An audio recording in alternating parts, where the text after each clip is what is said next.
अच्छा जी, अस्सलाम वालेकुम। तो जनाब आज हम पढ़ेंगे किताब चांद पेज नंबर 30।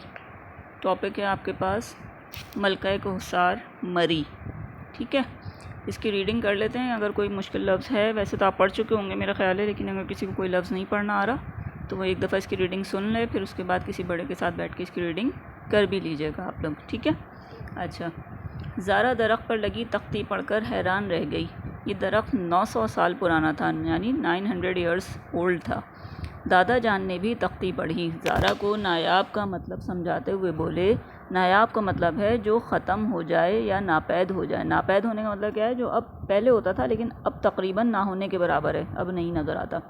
दरख्तों की ये किस्म अब तकरीबन नायाब ख़त्म हो गई है, इसलिए बचे हुए चंद दरख्तों की हिफाजत के लिए दरख्तों की ज़बानी लोगों से दरख्वास्त की जा रही है।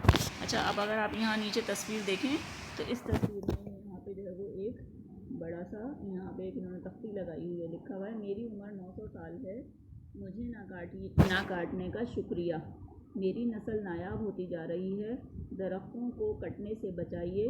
मरी हार्टिकल्चर सोसाइटी। ठीक है, ये दरख्त के ऊपर तख्ती लगी हुई थी जिसे कि ज़ारा ने पढ़ा था अपने दादा जान के साथ, और फिर उनके दादा ने उसको बताया था कि ये क्यों लगाई गई है। ये तख्तियाँ कौन लगा रहा है? ज़ारा ने पूछा। ये मलका कोहसार मरी की हार्टिकल्चर सोसाइटी की तरफ से लगाई गई हैं, दादा जान ने जवाब दिया। अच्छा, मलका कोहसार के माने क्या होते हैं? मलका कोहसार, कोहसार कहते हैं पहाड़ी को। ठीक है, पहाड़ को। मलका कोहसार यानी पहाड़ी सिलसिले की जो रानी है, जो मलिका है, यानी पाकिस्तान में बहुत से पहाड़ी इलाके हैं, उनमें जो सबसे खूबसूरत है उसको जो है वो मरी का पहाड़ी सिलसिला है, इसलिए उसको मलका कोहसार कहते हैं कि पहाड़ों की रानी।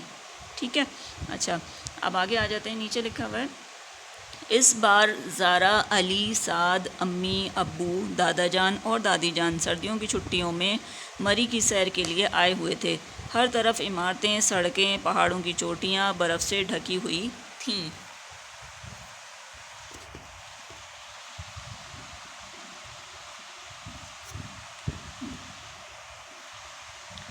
वो सब जिस होटल में ठहरे हुए थे उसके कमरों की बड़ी बड़ी खिड़कियों से दूर दूर तक फैले सब्ज़ाज़ार पहाड़, सड़कें और पगडंडियाँ नज़र आती थीं।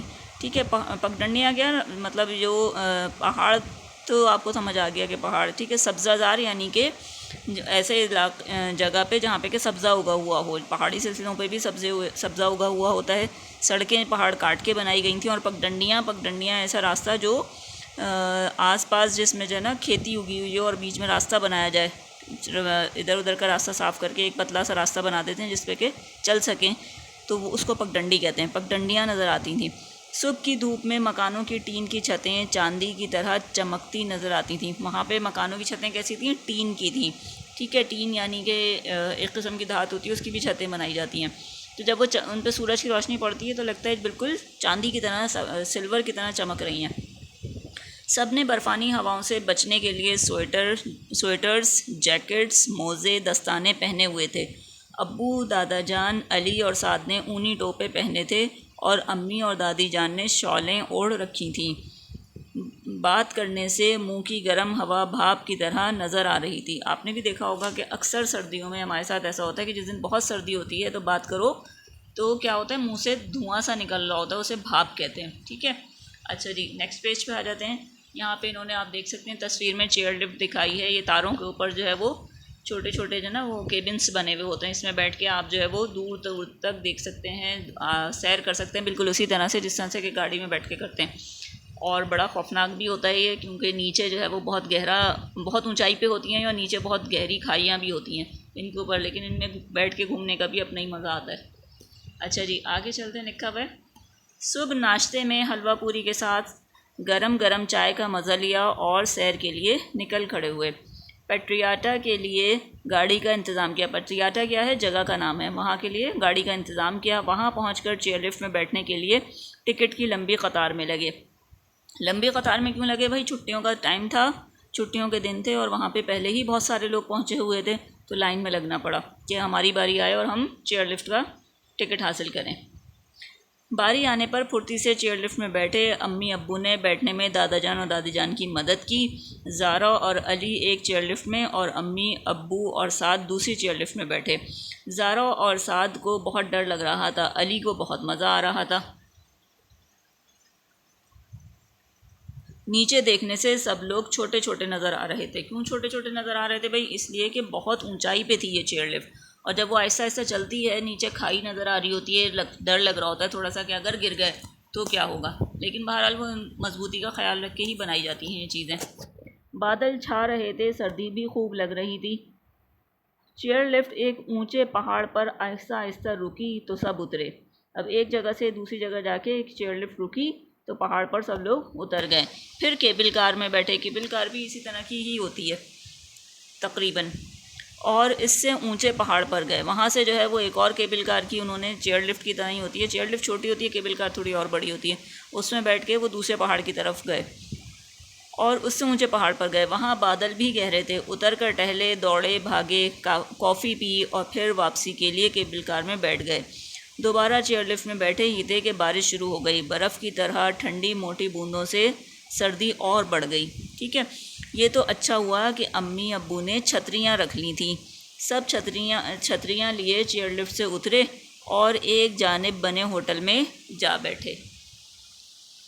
अच्छा, जब इतनी ऊंचाई पे आप होते हैं ना वहाँ पे, तो ऐसा होता है कि बादल आपको छू के गुजर रहे होते हैं, तो बहुत ही अच्छा लगता है। थोड़ी सी ठंड और लगने लगती है क्योंकि बादलों के अंदर होती है नमी, और यानी कि हल्का हल्का सा पानी होता है। ठीक है, जब वो आपसे टकराते हैं तो आपके कपड़े गीले होने लगते हैं। गीले होने की वजह से और ठंड लगती है, लेकिन बहुत अच्छा लगता है कि बादल आपको छू के जा रहे हैं। आप जो है वो बादलों में खड़े हुए हैं। पहाड़ ऊंचे ऊंचे होते हैं कि बादल उनसे टकराते हुए गुजर रहे होते हैं। अगर आप उस पहाड़ पर खड़े हैं तो ज़ाहिर है आपको भी टकराते हुए गुजरेंगे, तो बहुत अच्छा लगता है, बहुत मज़ा आता है।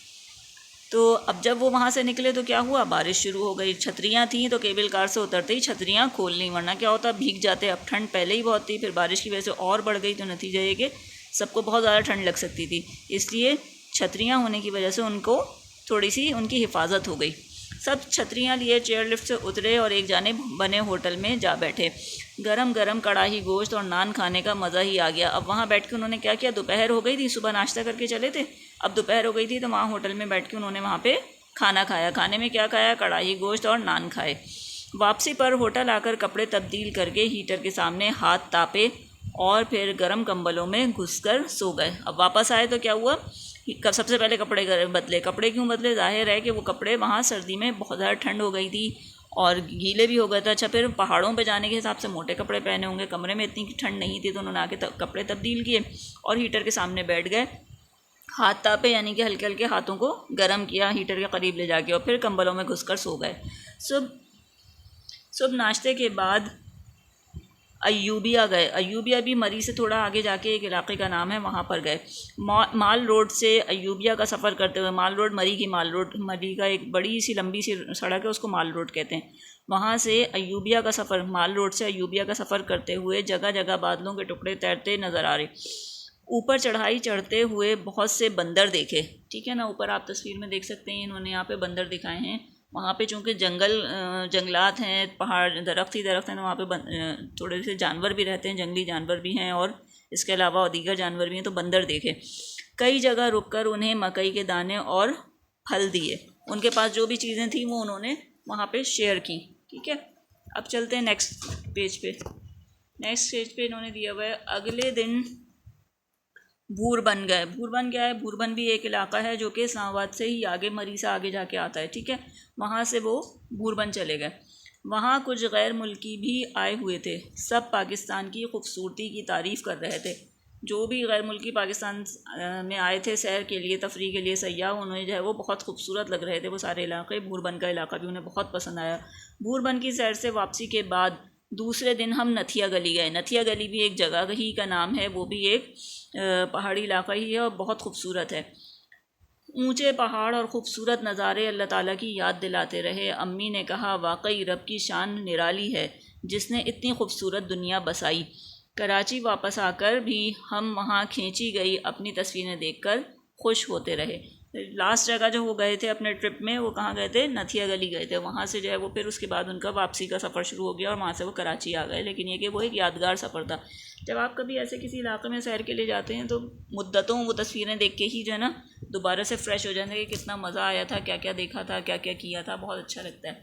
अब नीचे दिया हुआ है कि आपको मलका कोहसार मरी के कौन से जुमले बहुत पसंद आए, वो जुमले नकल कीजिए और उनसे मुताल्लिक़ अपने जहन में उभरने वाली तस्वीर बनाइए।